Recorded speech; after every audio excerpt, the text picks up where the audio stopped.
players. They can conjure up tries from anywhere. Anything can happen. Having said that, there's no doubt the battle is going to be waged in the middle, in the trenches. It'll be physical, it'll be brutal, the collisions will be violent. We'll watch, we'll cringe at the cruelty, but it's compelling viewing. You won't be able to look away. I think this game will only play out one way. It's a simple law of the jungle. Only the strongest will survive.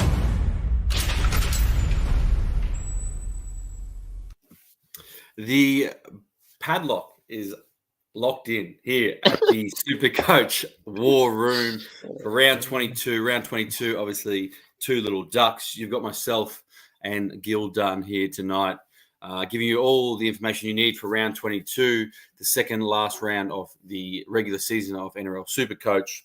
After a horrible weekend for myself, I'm here. I'm licking my wounds, and we'll go back at it. Round 20. It's round 21, isn't it? Is it? Oh, shit. Yeah. I thought around 22. There we go. That's what I was like thinking, fuck, is there only that many games? Oh, shit. Oh, I better get going this season. Well, maybe I've already given up on this round as well, because after the weekend, horrible. Obviously, one of the many people that sold Coruscant, who's back this week for Reed Marnie, who came out with his lowest score probably of his lifetime. A couple other things didn't work my way. Captain Teddy didn't help. And I guess if you didn't own Turbo, you were done for before the weekend even started. Gill, how'd you end up? I went pretty poor in the end. 1,070 was I dribbled over the line. I also brought Reed Marnie in. I was sort of stuck though because I had JMK and I had Brendan Hands. Neither of them were playing. So needed a hooker. Didn't trade happy, luckily. Yeah, pretty pussy. Captained Jaden Campbell, hoping he could fucking do it again. But so now he's been traded out for costing me a win. So yeah, pretty poor all around. But I'll be back this week. That seems to be your season so far, mate. Actually, I wasn't on the show last week, and you didn't even mention it, but I finished 142nd that round, so there's a reason. I was still partying. I couldn't make the fucking podcast. So round 19 was your round this year. It was. Yeah, the weekend, very strange. Obviously, it started pretty well for me. I thought, yep, we're going good here. Jai Gray went well. Reece Walsh went off. Corey Jensen killed it. So I was feeling really confident. I was smart enough not to sell Lockie Galvin. I tried to speak out of it last week. He came out with 104. Fanua Blake got over the line. There's another 100. So I was looking real good. And then that Roosters Storm game just ruined me. I captained Teddy. I was considering going Walsh. I was like, nah. Went Teddy. He did nothing, literally nothing the entire game, along with the rest of the team just didn't do too much either. Dom Young scored a try late, obviously, but Sammy Walker wasn't really there. Jerome Hughes, no Angus good. Crichton wasn't too bad. Yeah, so I watched the first half. He just kept throwing offloads. Yeah. Take 4 points each time. Mm-hmm. He wasn't offering that much, but he literally was going like sort of Bryce Cartwright. He'd just go into the line, hit him, and then throw an offload and just rack up his points this week. And he's someone obviously we'll speak about later on.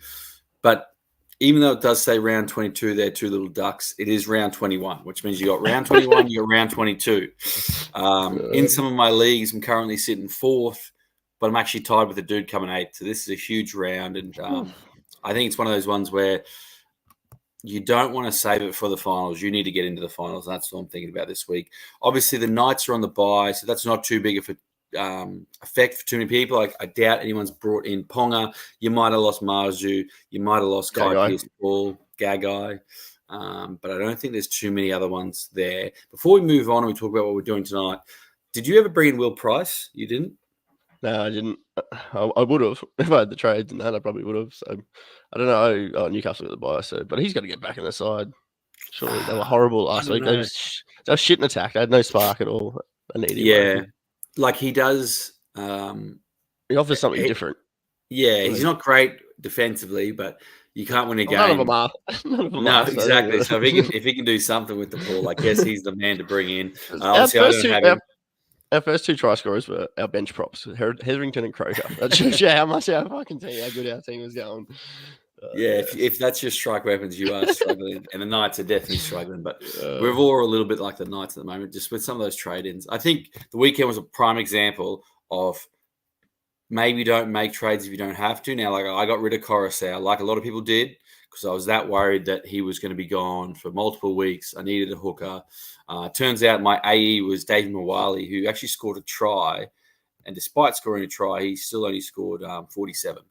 But I brought in Reid Marnie, who scored 25 in the end. People sold Galvin. Galvin came out with 104, so hopefully he can continue that. Maybe sitting those trades is the better option. I've currently got 7 left coming into this week. How many you got left? 4. Okay. Well, coming into this week, actually, no, I got 6, but I already used 2 because I already fucking sacked Jaden Campbell. He's gone already, he reckons. All right. As always, we're not going through Teamless Tuesday. There are a couple interesting things on there. I'll just run through a couple fast ones that's sort of letting you know what has happened. You can take them how you like, whether you want to bring these players in or not, go ahead. But Tuivasa-Sheck's been named at fullback. Appy, obviously, as I said, is back. Papali'i's back. Johnny Bateman's gone to the Super League effective immediately, they've said. What? So Johnny Bateman played his last game for the West Tigers.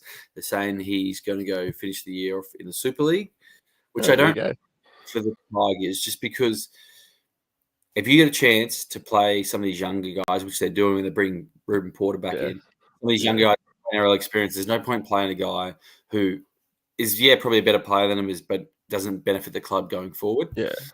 Did you see Lockie Galvin on Matty John's show the other night? And he was like saying, he's like, "Oh, we're loving it. Like they're getting pumped every week." But he's like, "It's so good. It's so much fun out there." So I think if they can keep the young fellas, but like that's what they need to do. Just as much as it sucks, they were getting pumped with their supposed stars. So you might as well play the young guys by them and get them a little bit better. Get them ready. Yeah. Other interesting stuff. Not too much more. Blaze Slungy's at centre.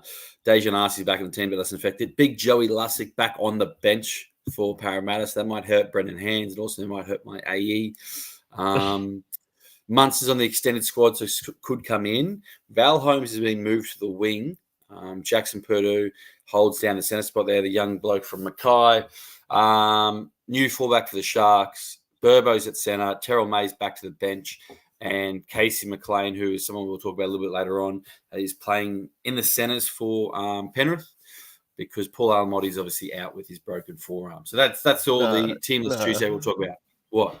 I thought Paul Alamotti was on the wing. No, Paul Alamotti's out because he's got a broken forearm, which he broke last week. Pussy. I might be stuck in round 22, but you're stuck in round 20, bro. The Knights got the bye, so I wasn't even looking at this week. No, just on the Cowboys, but has Murray Talangi, was he dropped or has he come back from injury? No, I think he's out injured. Okay, because he's named in 21, so he might come in, maybe slots in. Obviously, the real big news of this week is round 1 of the NRLW. Your girls, your girls are kicking it off. I had a look at just some team lists and some markets just before. So, and I know we're the NRL Supercoach War Room, but we're also the WNRL Supercoach War Room. Knights Roosters Thursday. You guys are heavy favourites, which is really surprising because that Roosters team is stacked. I know it's up in Newcastle, but back-to-back champs, baby. We don't fucking lose. Another interesting one is the Sharks are $1.25, whereas the Cowboys are $4, and that's Saturday morning. That Cowboys team is pretty much the Mackay Cutters who took out the BMD Premiership, so the Queensland Cup for the girls. So they've actually played like 8 or 10 games all together already. They just won a premiership together in the Queensland Cup comp. I wouldn't be surprised if they come out like flying because literally... This is their first game too, isn't it? Yeah, so it's their first game.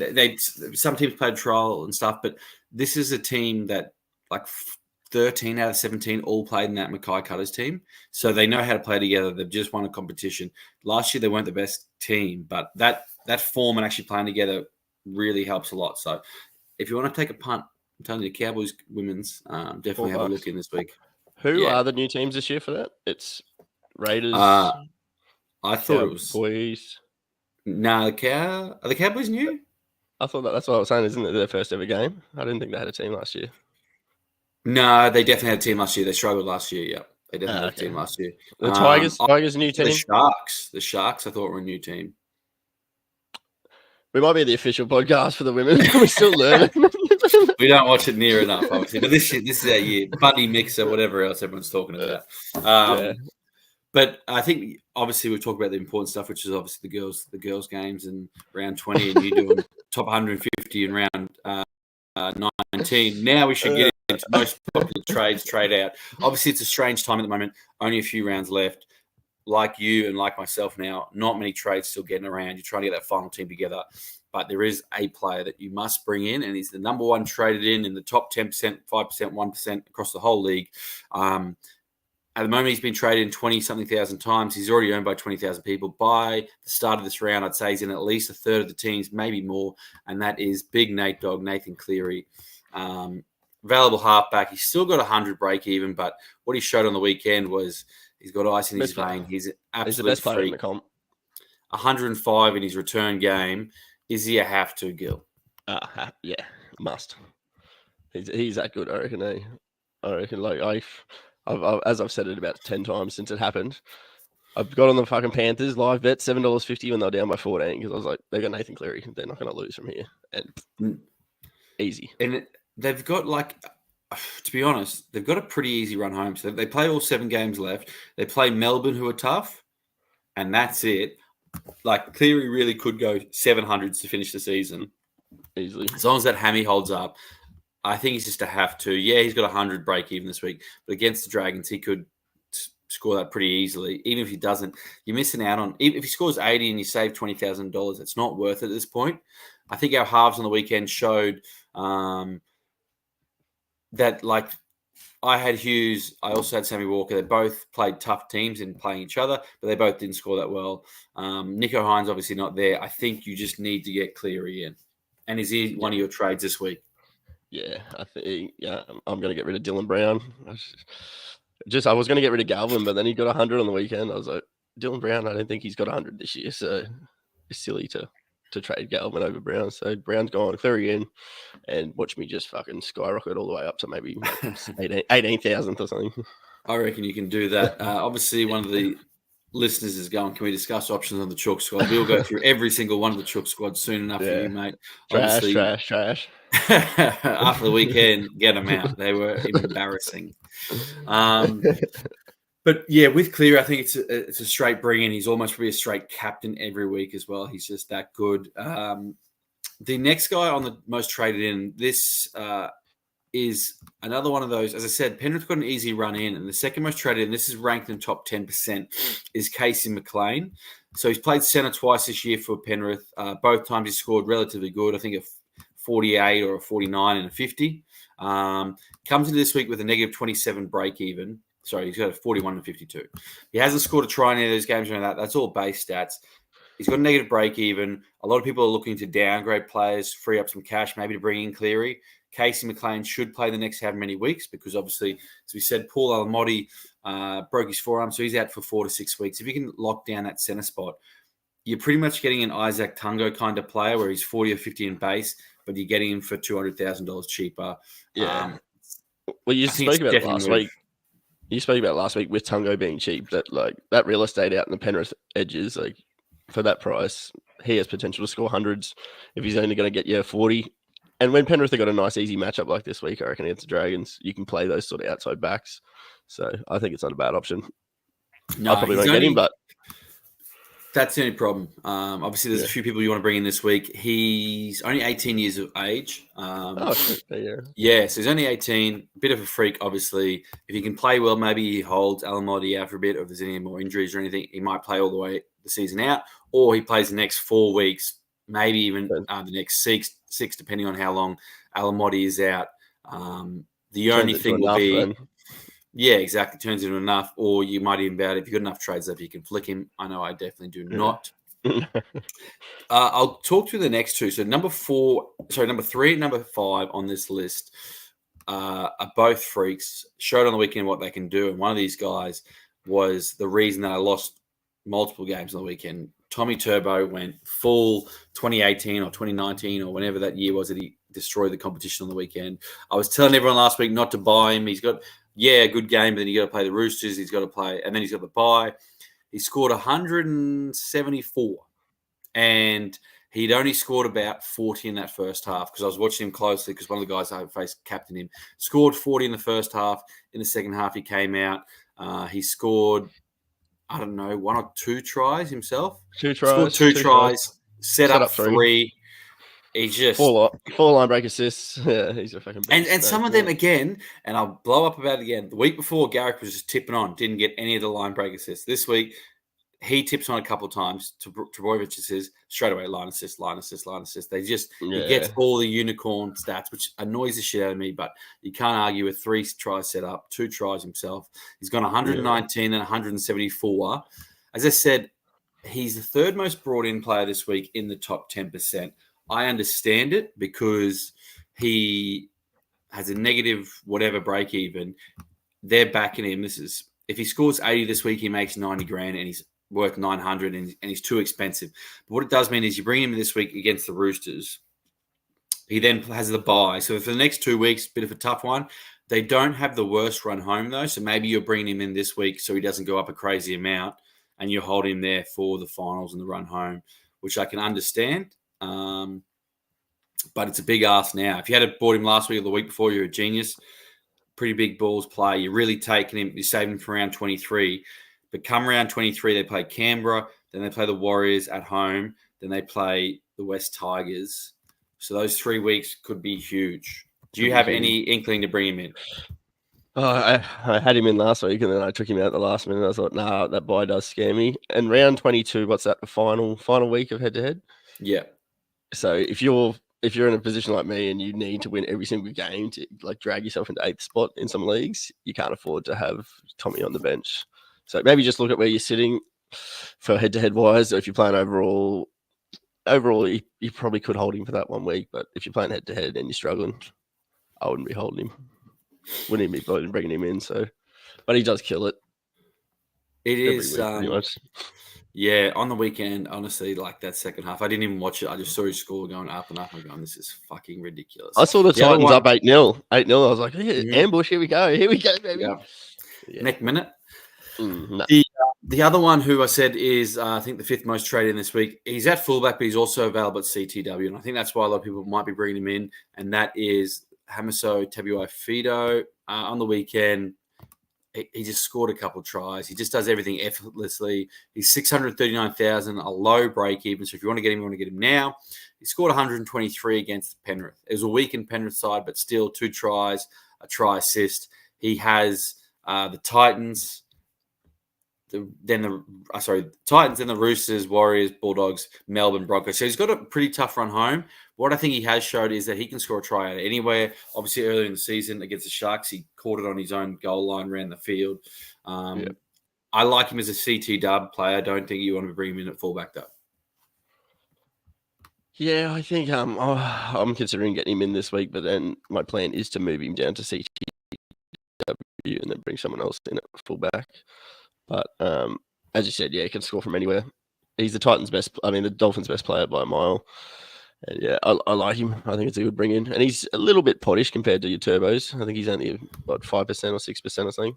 Yeah, so at the moment, he's been traded in 4,000 times and he's already in 15,000 teams. So you're looking at he'll probably be about 12 or 13% by the time. But still, that's not too bad. Obviously, a different player. I personally, I've got 2 Dolphins still in my center wings, and I need to get them out ASAP. One's Asako, who still did okay on the weekend. The other one's the injured Ewan Aiken, who I will be looking to move on. It's just a matter of when, not if. Another one on here who I do want to talk about for a fair bit because he's someone that I'm actually eyeing off this week, and that's the big Angus Crichton. As we said, the Roosters were horrible on the weekend. He still managed to pull out a 74. There was no real attacking stats in there. All his points came from his 8 offloads. So he had 8 offloads. No, sorry, he had 6 offloads. They got him 24 points. When you're doing that, you're going to get a decent score every week. The Roosters, they got Manly, then they got the Dolphins, then they got the bye, but then a decent run home as well. But he is just one of those elite second rows that I think you want in. The only thing, and we spoke about it obviously last week with Obi, you don't want to have too many Roosters come the first week of the finals. What are your thoughts on it? I mean, if you're going to have a Rooster, Angus Crichton is definitely the one to have. But what were there was rumblings about him being out injured or something, wasn't there? Or was that just fucking? Well, Bit of there smooth was a lot of boxing. talk about it, about scans, about his neck, because obviously got that injured in State of Origin. Then he backed up. So they said he was going for MIR. Then lost MRI, sorry. Either one. That's the CT. That's the CTE. It's out for a TC, baby. Yeah. But at the moment, he's been named. The Roosters have come in and said he's fine to go. Maybe it is a watch, just in case for some reason late out he is gone. But to be honest, I would be. Yeah. Do you have him? He's a cornerstone of my team, so he better not be fucking out. So you've held him for a while. See, that's the thing. I'm looking to bring him in. If he gets ruled out, sweet, I'll trade someone else out and free up small cash. If not, he's definitely one I'm trading in. Next two blokes, AFB and Payne Haas. Fanua Blake returned to his best on the weekend. Yep. Obviously, scored a try. He's still only 591,000, so much cheaper option there. People need to understand that he did score a try on the weekend. But if you take that away, he still looked at like 75. He also played huge minutes compared to what he has been playing. But he scored 7 tries this year, so that's like a 1 in 3 game try, I think. So it's not like he doesn't score often. So no, but it was like he hadn't scored for a while, and it was obviously due. But a bit of a break, yeah. The positive is the last 2 weeks he's played 66 minutes, or last 2 games he played 66, and then on the weekend 68. So I was watching on the weekend, and he just stayed on the field and was amazing as an owner. He is pretty highly owned, so when he does go big, obviously it hurts the people that don't have him. Let's see. He's one of those players. He's got to be in a good mood. Like if he's kicking stones a bit, he fucking gets you 30s. But if he's raring to go. Hopefully he's thinking, I'm going to finish off the season well. Obviously, the Warriors not winning probably hurts that. But off to Cronulla next year, so he's owned by 50% or 40%. It's probably closer to 50 by the end of this round. But he is a great front row forward, and I can understand maybe some people now jumping off Terrell May. Other front row here on the list is Payne Haas. On the weekend, reduced minutes, didn't have a great game. He's got another high BE of 100, so you could maybe wait a week. He only scored 57. You could maybe wait a week or two, but if you just want to sort out and you got the trade, just sort out your front rowers. He's a definite bring in because he'll probably get back to that more like 70s and 80s most round. I think if you pick on one or the other, but Fanua Blake for sure, you save $100,000 and they'll probably do something similar. Yeah, for sure. Like the weeks that they don't beat each other, they make up. He'll make up for it the next week. Yeah. So. But I think the people bringing in Haas probably already have Fanua Blake, and they probably are flicking on Terrell May, like you said. Yeah, exactly. Other ones on here, we got Miles Martin, who's a bottom dollar front row forward, second row forward. That's Ovi's boy. So people obviously bringing in a front row forward, second row enough that they can just switch between. Harry Grant's on the list as well. He pulled out a 74 on the weekend. He hasn't been great this year. But I'll tell you what, I wish I had brought him in over Reed Marnie after the weekend. So, but I'm on Reed. I'm backing him to bounce back. But yeah, Harry Grant was obviously solid, and then Reece Walsh is the other one. So Reece came back, and the crazy thing is, I only watched the first half of the Manly game. And as I said, I think Turbo was on about 30, 35. Reece Walsh did everything for the Broncos the other night. Like literally every single try they scored, apart from Dean Mariner running the field, he set up or was scoring. He scored 113. I thought he was going to do a little bit more, but he didn't. But they've still got somewhat of a nice run home. They obviously don't play around 24. But yeah, I don't know. He's a definite the Broncos looking as well. When the Broncos are full strength and have all their players there, Reece Walsh is a great option, but I think he needs Adam Reynolds there. Yeah, so for sure. And like you watched that game, both teams for the first 15, 20 minutes were so bad. Drop ball after drop ball. I'm like, come on, go in there. But it's about like we drop it in our own end, and then they'd spill it, and then we drop it, and then they'd score off the scrum first play, and we're like, oh, okay, and then we do it again, and then it was pretty good. So. It was shocking that first probably 20 minutes of football. Most traded out this week, they all make sense. It's all your halves and your 5'8" that also can be moved to half. It goes Dylan Brown, Sam Walker, your boy Jaden Campbell. Is actually number 3 on the list because I think the weekend showed what he can do. His break even's gone up to 109. What he can't do. Yeah, well, he still made 70,000 on the weekend, so he could. Other ones on here: Tyron Wishart, who is obviously 5'8" halfback. Nico Hines, and then so that's the top 5, and they are literally all going to Cleary. If you look at the most trades, it is Nathan Cleary from 1 to 9 for all just different players, and then your Angus Crichton. And that one there is Angus Crichton getting traded to Kai Pearce-Paul or vice versa. So Kai Pearce-Paul, a fair few people are looking to get rid of him. Max Platt's also on there. Some people are trading out Terrell May, and some people are trading out Fletcher Sharp as well. So Terrell May, I don't hate that trade out. He's 669,000, so you can almost go a straight swap for Haas. You can make 70,000, 80,000 by trading him to AFB. He's probably peaked now. I can't imagine he's going to be getting huge minutes. His hundreds and his 70s are all over. Even on the weekend, he still pulled out a 54 in a losing side. I can understand people getting rid of him. 45 minutes, yeah. He's been probably, I reckon he'd probably be the best Supercoach player this year for value for money and like what he's produced. I think Terrell May could probably almost take that. Yeah, if you held on to him the whole year, for sure, he's been very solid. But I don't know. I guess it is tough, and it's one of those points at the moment where I've got 7 trades left. You've got 6 trades left. If we both use 2 this week, gives us 5 or 4 for the rest of the year. So those guys that you're looking at, do I want to bring this guy in? Do I want to bring that guy in? It makes it pretty tough and makes you mean that you don't have too many moves left. So this is what they should do: pay to play. You should be able to like, here, Kieran, I'll give you $50. Get up some more trades. No. You'd be broke, but that'd be good. Mm-hmm. It's the same with like FIFA Ultimate Team. You can just buy packs, and the boys, Bartsy shout out, that have just spent thousands and thousands on pack openings, and they're amazing. Right. But these guys just come up with these stacked teams, and even if you suck, which I do suck at FIFA, I could just beat someone because my team is better because I spent way more money on it, and that'd be the exact same case in this one. You just buy your wins. It's a capitalist society, buddy. But you get No, I'm okay with it. Just give me some money. So obviously a bit early, but I want to talk about who you're looking to trade in this week, and then what moves you might be looking at to do later in the year. Well, if I'm only making one trade, it's definitely Nathan Cleary in. It's the second trade that I'm tossing up a little bit here. I think Jaden Campbell, just like, he's made his money and he's a good downgrade option to a few different. I like the hammer. Tom Trbojevic I like as well, but I'm just spewing that I didn't get him last week, so I'm going to dig my heels in and not get him this week. Where do you have Campbell? Do you have him fullback? You got him at 5'8"? I had him at 5'8". See, I couldn't trade somebody else, move him to fullback. I don't know. I've got a okay, but what? All right, but if you are going to trade him, bring him to 5'8" or not? No, sorry, I had him at fullback. My bad. Yeah, I had Dylan Brown, and Dylan Brown. I'm thinking of trading for Cleary, and then Campbell out for the hammer, which then leaves me 140k and 4 trades.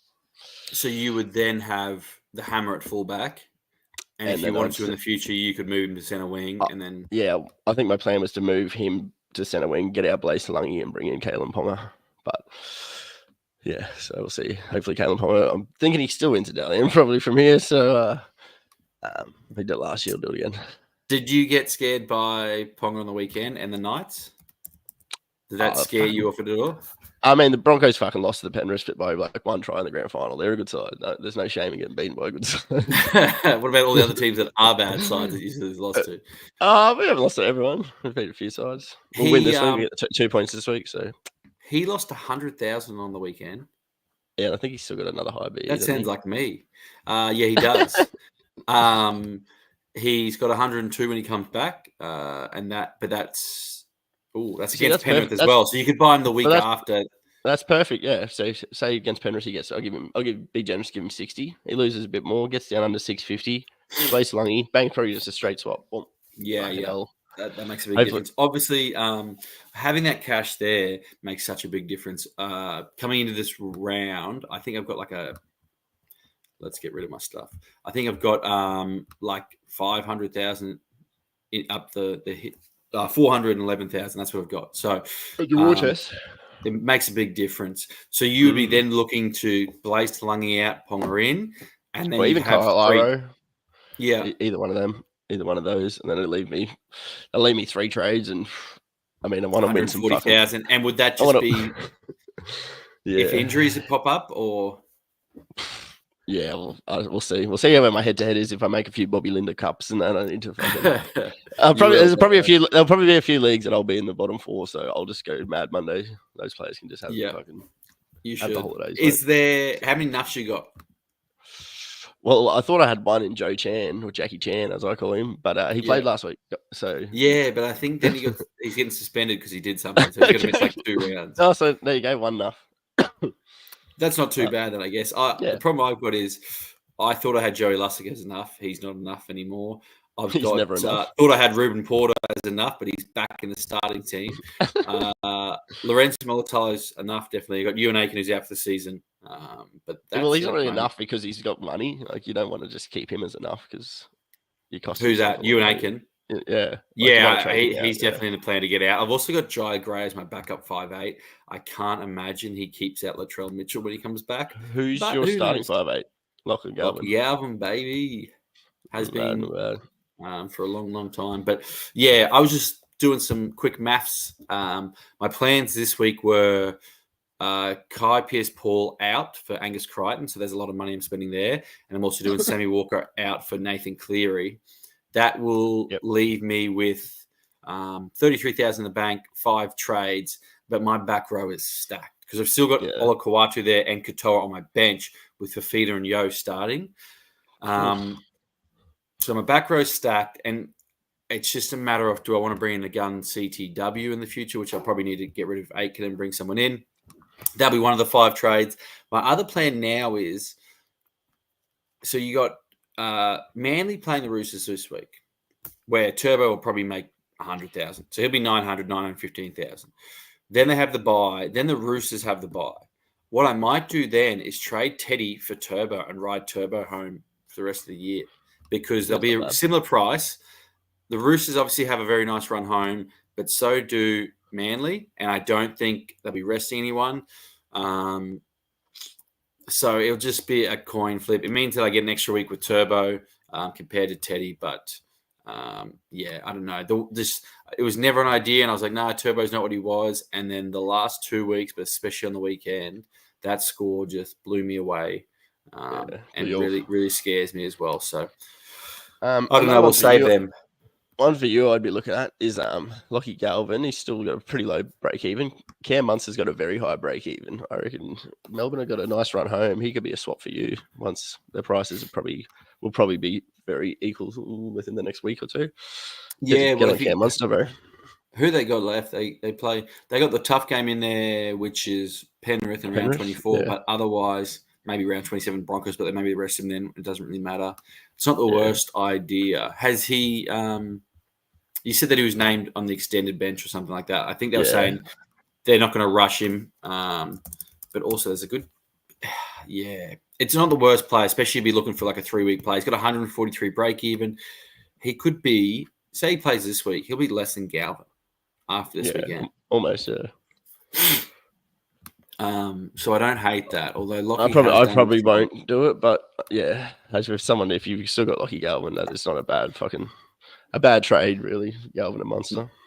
No, not at all. It's as you said, we're both bringing in Cleary this week. I think that it's a have to, and that also is probably going to be the captain choice. They play St. George 2:00 on Sunday. They're heavy favourites. They're back to full strength. The only other trade I would do this week if I didn't bring in Crichton would maybe bring in Casey McLean and get rid of Aiken, just free up bulk cash again. Then I've got another Penrith player there. But yeah, I think he's definitely the captain choice. Who do you think you're going to vice captain or VC, baby? VC, that's a good question. Probably AFB, I think. Really? Got the Thursday game against the Tigers. He could get a 120. Friday game, baby. Friday. Game this week, mate. NRLW gets its own time slot on Thursday night. Oh, sweet. Hopefully cricket's an 8:00 game then. It's your nights, mate. I'll watch the replay. I'll watch the fucking KO mini, maybe. It's just them tackling or not dropping the ball for a set. That's the KO mini. Oh, man. So it goes for like 4 seconds. Oh, that's a men, sorry. AFB against the Tigers. Yeah, that was I just looked at the first game. Who the Bulldogs playing? Broncos now. Burton's not an option. Who are Roosters? You need someone. They're playing Manly. You got to have someone that could score like 150. Yeah, maybe Dom Young, but no, I don't think Roosters. You know what I mean? I would probably go the Hammer, but a Hammer play after Penrith. Yeah, so probably not an option, because I'm banking Cleary probably scores 80, maybe more. at least. He could definitely score more against the Dragons. So, you could get AFB, but AFB pulls out 100, 110. I'd almost not be looping that because your AE is going to be crap. And Cleary could just go crazy. Speak for yourself. My worst AE will probably be Brendan Hands. So that's pretty good. Yeah, no, Joey Lusk back on the bench, mate. He's going to take all the minutes. So maybe, if Teddy pulls his finger out, I guess if the Broncos went crazy, Reece Walsh could do something. 3 o'clock on a Saturday, which helps. The Storm, yeah, I know 150 is not common. I think Cleary's just a C option, and you don't really need to worry about a VC this week. Yeah, I think you're correct on that one. As I said, obviously overall really important. Obi's, I don't know whether he's in the top 700 now or something like that, but he's definitely making moves in the slip stream. Unfortunately, our boy Dom Holler, aka Bergie, has dropped out of the top 100, but he's still right up there. The fiery mate of mine, he's 28th. So he captained Turbo on the weekend. He's 28th overall, going crazy. Myself and you, I'm sure, are just looking at our head-to-head leagues, and I'm definitely 2025 looking at some matchups I need to win.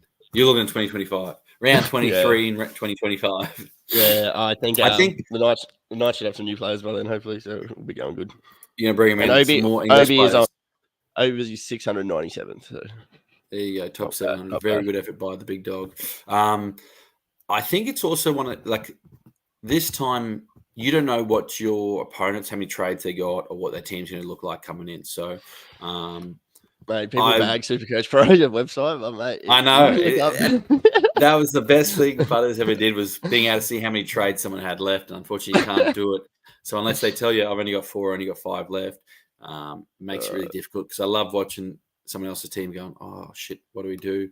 Do I need to make a trade? Do I not need to make a trade? But I'm hoping everyone else runs out of trades before I do, because I am getting closer. One last question I'll hit you with. Terrell May scored 54 on the weekend.